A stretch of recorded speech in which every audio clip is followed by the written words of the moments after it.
Olá, amigos, sejam bem-vindos a mais um vídeo do meu canal. Eu sou o Lucas Knaip e vamos falar de Andrea Kimi Antonelli, piloto italiano que vai estrear na Fórmula 2 este ano na equipe Prema, companheiro do talentosíssimo Oliver Berman, e é o plano A, não é piada isso, o plano A da Mercedes para substituir Lewis Hamilton. Um garoto de 17 anos que, obviamente, ano que vem vai ter 18, que é a idade mínima para entrar na Fórmula 1. É a regra anti-Verstappen, né? Porque o Verstappen entrou na categoria com 17, né? Mas olha, a Mercedes está meio perdida. Acho que é a palavra que eu posso usar. Eu uso meio, né? Porque vai que eles fazem um grande carro esse ano, não sei, né? Já que eles abandonaram essa coisa maluca dos Zero Pods, né? E sempre estão tentando dar um passo maior que a perna, tropeçando e caindo de cara no chão. Mas a questão que a gente coloca agora, né? É que assim, a Mercedes é uma das equipes que menos troca sua dupla de pilotos. Se a gente para pensar, eles voltam à Fórmula 1 em 2010 com a dupla Michael Schumacher e Nico Rosberg. O Rosberg era grande chance de produtividade de resultados.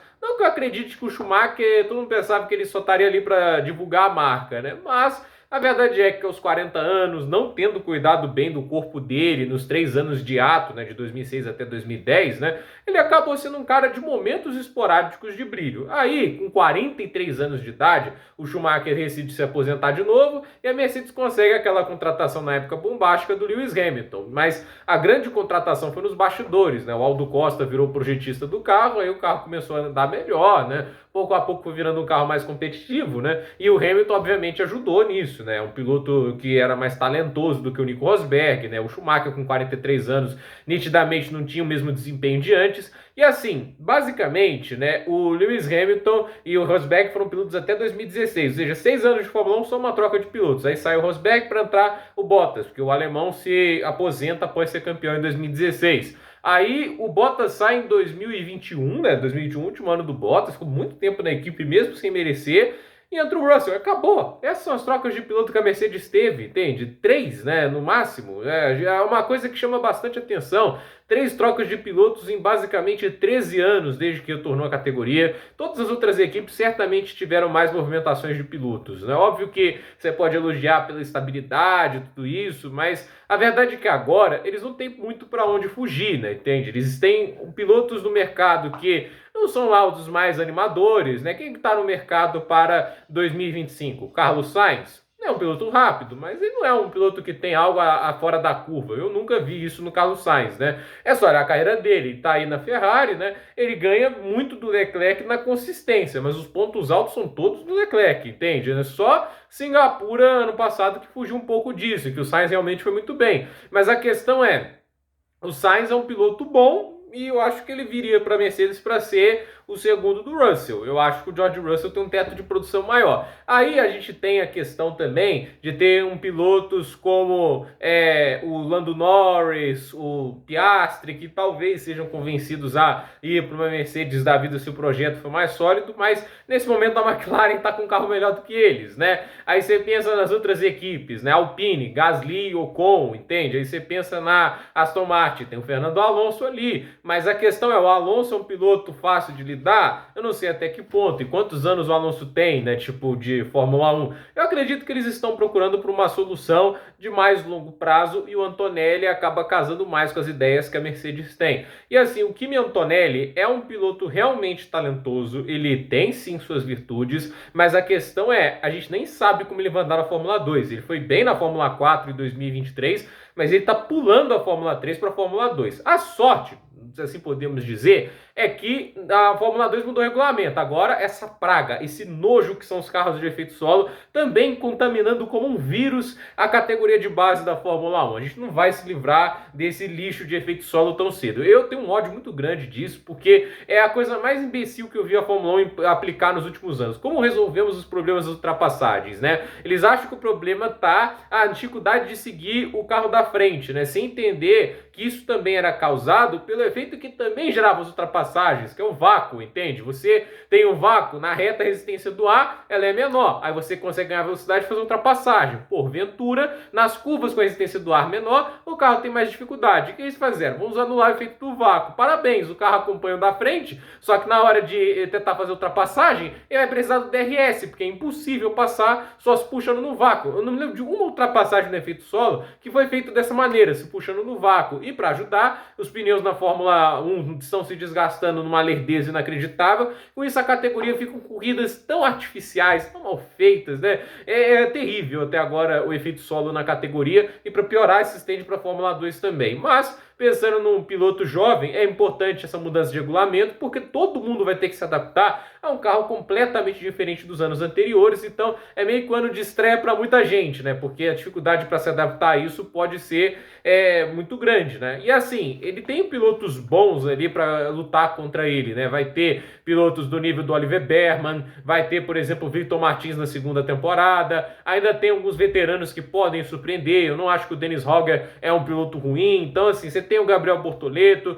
que é um cara que promete bastante, Zeni Maloney também vem andando muito bem nos testes. Então, assim, tem muita gente que pode, no final das contas, fazer com que o Antonelli termine a temporada em terceiro e quarto, que está longe de ser ruim, mas a questão é isso sendo bastante otimista. Terceiro e quarto ano de estreia de Fórmula 2 é muito bom. O garoto tem 17 anos, né? Agora, a questão que eu coloco é, ele vai conseguir conduzir o carro sem cometer tantos erros? Porque a Fórmula 2 é muito mais sobre regularidade do que pontos altos. Vou mostrar um bom exemplo disso. Frederic Vest, ele ganhou 6 corridas ano passado, foi muito bem. Só que o que aconteceu? O Pouchet foi campeão, ganhando só uma corrida porque foi mais regular. Tudo bem que o Vest deu azar, ele pilotou mais que o Pouchet. Mas a questão é que você tem essa questão da regularidade, né? Eu acredito que o Antonelli pode ganhar várias corridas, mas a verdade é que tem outras corridas que ele vai ter que sair no meio do pelotão, que ele vai ter que lidar com essa confusão toda, né? E o grid da Fórmula 2 tem um monte de pilotos jovens, a maioria muito talentosa, que tá ali para tentar provar seu valor e que não vai vender nada de graça para ele. Então, assim, é curioso ver como ele vai desempenhar. Eu acho que é ruim ficar queimando etapas de pilotos. O Verstappen não pode ser uma régua, até porque ele também sofreu com a falta de experiência. Que os pontos altos sempre mascaravam isso, né?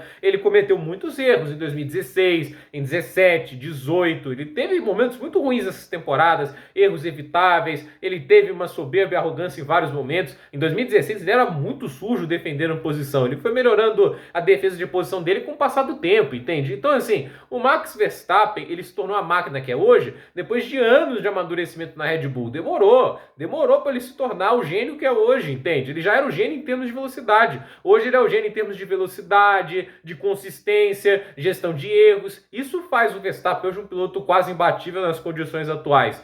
A questão é o Antonelli, ele vai na primeira temporada de Fórmula 2, supondo que ele termine entre os 5 primeiros e tem os pontos de superlicença. A Mercedes já vai mandar o cara direto para a Fórmula 1? Não tem garantia de que ele vai andar bem logo de cara. Olha o Piastri foi campeão da Fórmula 3 e da Fórmula 2 no ano de estreia, ele apanhou do Norris, essa é a verdade. Ele teve seus momentos bons sim, mostrou velocidade, mas ritmo de corrida apanhou muito, ele teve muitos problemas nessa temporada de estreia. Foi uma temporada nota 6, 6,5. Eu não vou dar 7 para cima para o Piastri, porque ele teve sim bastante dificuldades, mas é um ano de estreia e assim eu acho que a McLaren tem mais condições e menos cobranças para trabalhar com esse tipo de piloto do que a Mercedes. A Mercedes ela tá numa posição de brigar mais à frente, de tentar lutar por vitórias e pódios, né? Colocar um garoto de 18 anos nessa posição, olha, acho temerário, né? E ainda mais 2026 com mudança de regulamento, que assim, mudança de regulamento na Fórmula 1 principalmente não é arrojo, é experiência, né? Os pilotos mais experientes, eles se dão muito bem nessa questão da mudança de regulamento, né? Eles tendem a entender melhor esse tipo de situação. Por isso que, assim, fico sempre com o pé atrás quando você vê uma situação dessas, né, de quererem colocar um piloto de 18 anos, por mais talentoso que seja. Eu acredito que o Antonelli é um piloto que naturalmente vai para a Fórmula 1, mas eu acho que, assim, esse desespero em queimar etapas, eu acredito que ele poderia fazer, igual quase todo outro jovem piloto fez. O próprio Russell vai para a Williams, passa um tempinho no médio escalão, mostra o amadurecimento e velocidade, vai mais lapidado para a equipe principal. E ir direto para a Mercedes é arriscado. O Hamilton foi muito bem na temporada de estreia pela McLaren lá em 2007. Mas para cada Hamilton existem milhares de Logan Sargents. Então, assim, não achem que a vida é assim. O Sargent, por exemplo, um ano de Fórmula 2, terminou entre os 5 primeiros, fez uma boa temporada de estreia, mas claramente era muito cedo para ele ir para a Fórmula 1. A Williams, não se importou, e onde é que aconteceu? Se ferrou. Então, essa é a questão, né? A Williams fez isso aqui, né? Fez isso, mas o que aconteceu foi isso. Então, vamos ver o que vai acontecer, como o Antonelli vai. O plano da Mercedes só vai dar certo se ele termina entre os 5 primeiros da Fórmula 2. Acho que é uma janela para isso, ele está numa ótima equipe, é um ótimo piloto, mas eu acho muito temerário colocar um piloto tão jovem numa condição de tanta cobrança e pressão. Gente, por esse vídeo é isso, dúvida nos comentários, deixe seu like, se inscreva no canal, compartilhe esse vídeo e até o próximo vídeo, pessoal.